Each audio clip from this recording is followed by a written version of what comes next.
Well, when our community shuts us out, we go and create a new one.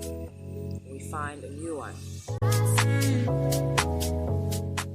Hello, party people. How are you doing?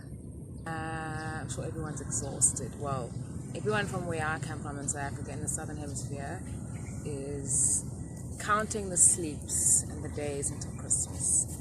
And Saigon, it's still the beginning of the year. So,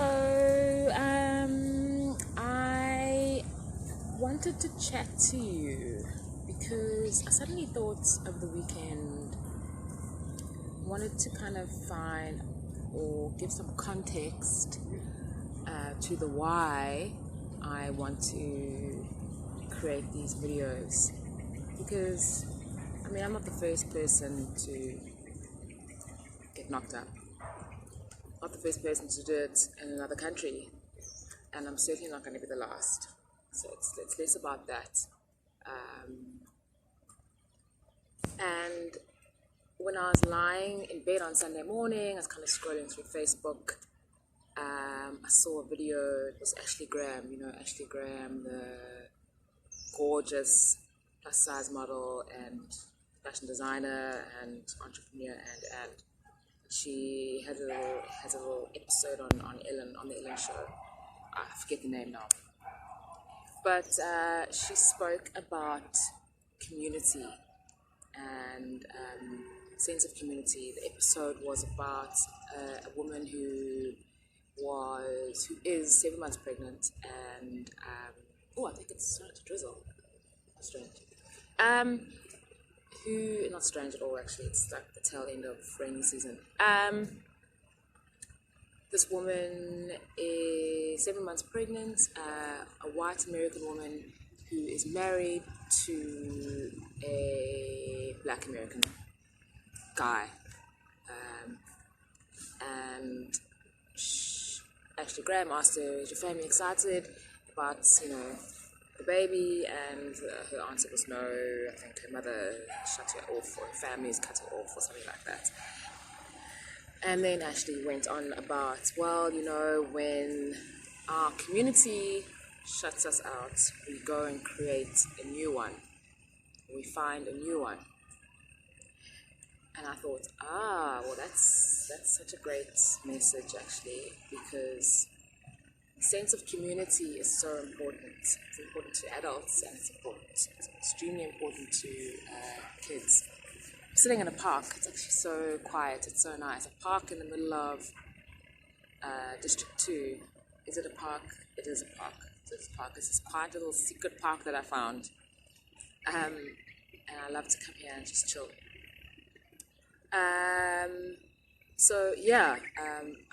I can't stress enough how important sense of community is to anybody. What does it mean? It means that you belong to a group of like-minded people, people who have your back. And I think that the kind of earliest sense of community that we are familiar with would be family. That doesn't necessarily mean that your family is your community. Sadly, it doesn't mean that at all. It can be one and the same thing. But it can also be two very separate things. Okay? The saying, we can't choose our family.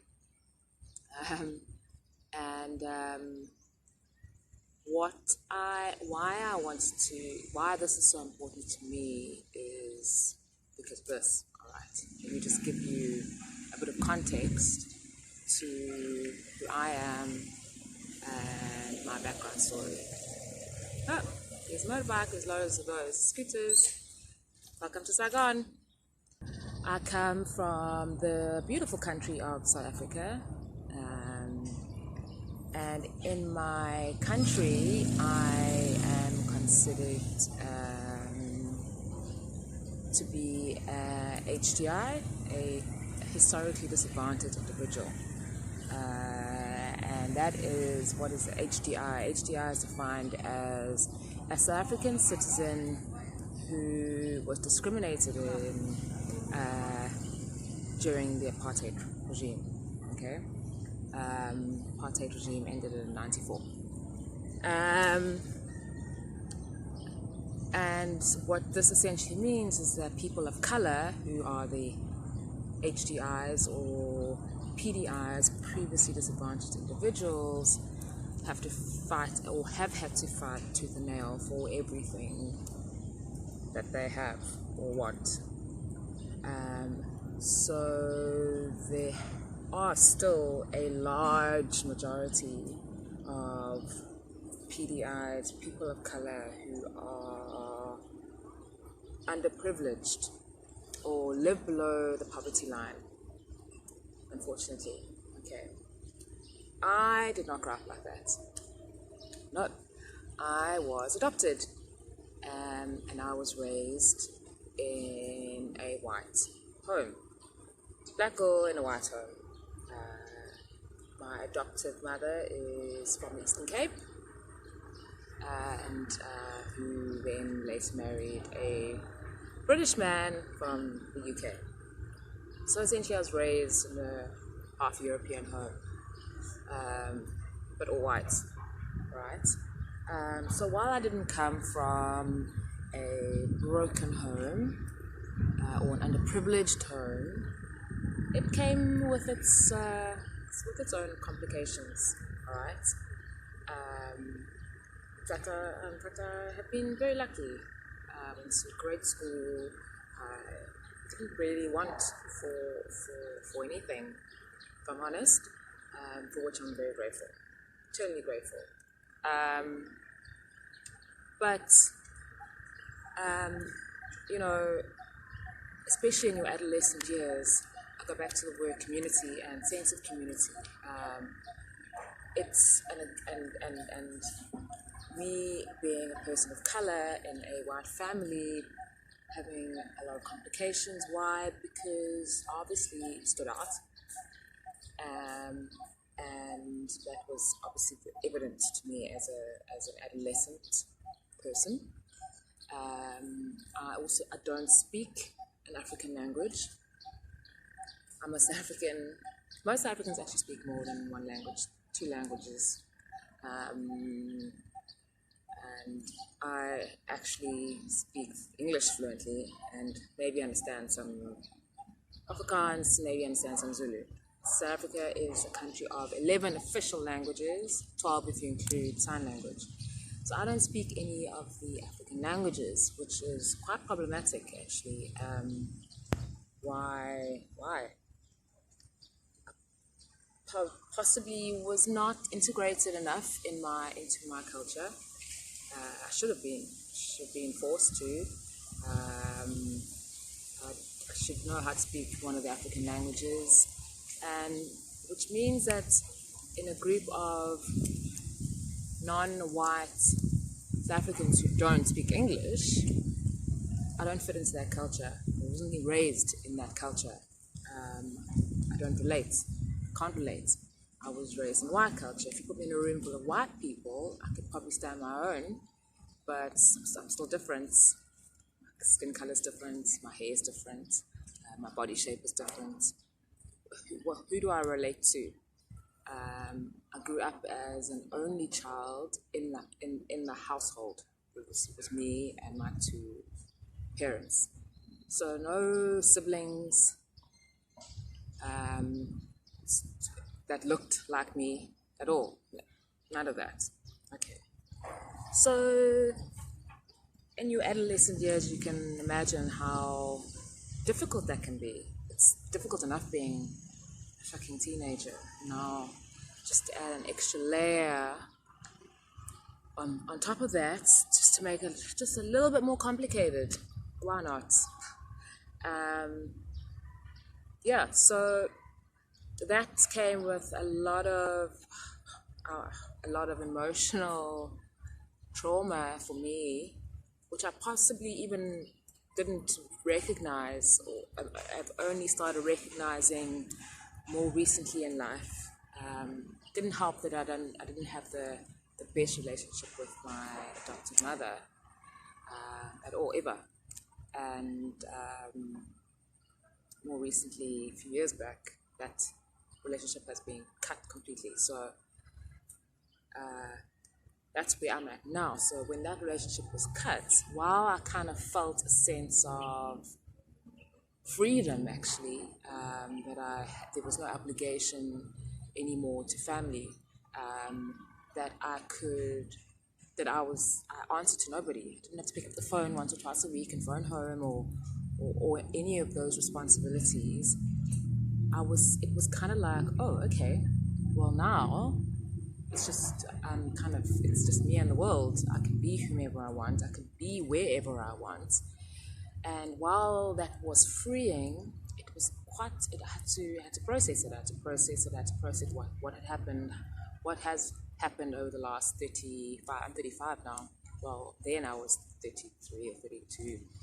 Process what happened over the years, and where I'd gone wrong, things had gone wrong, and why I found myself in this situation, in order for me to be able to move on and let things go and be my own person, finally.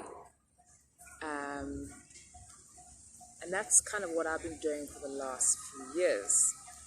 So I think by the time I started traveling a year ago, almost to the day, I landed in Saigon on the 4th of December, I was kind of born again.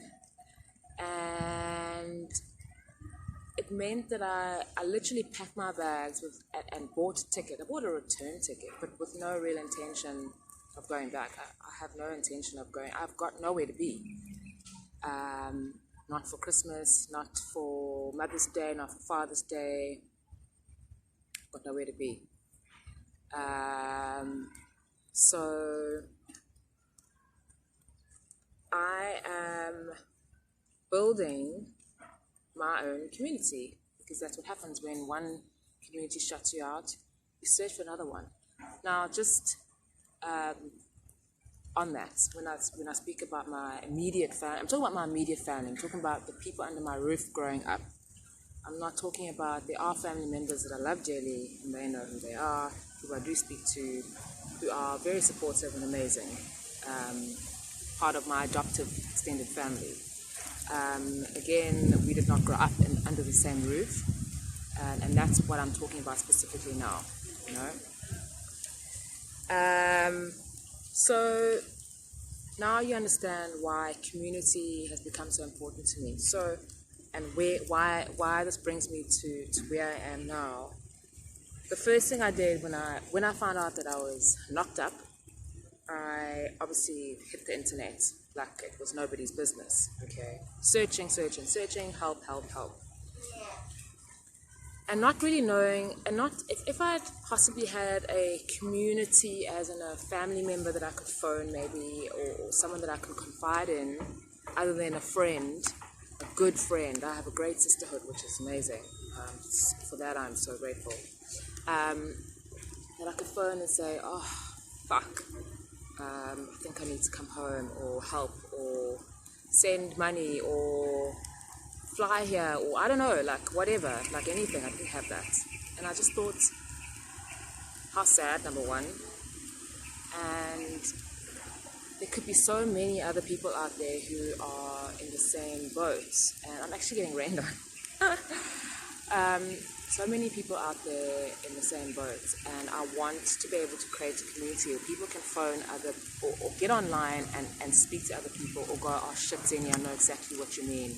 The same thing happened to me. Oh fuck. And that is the reason why I felt compelled to start these video series, Locked Up in Saigon.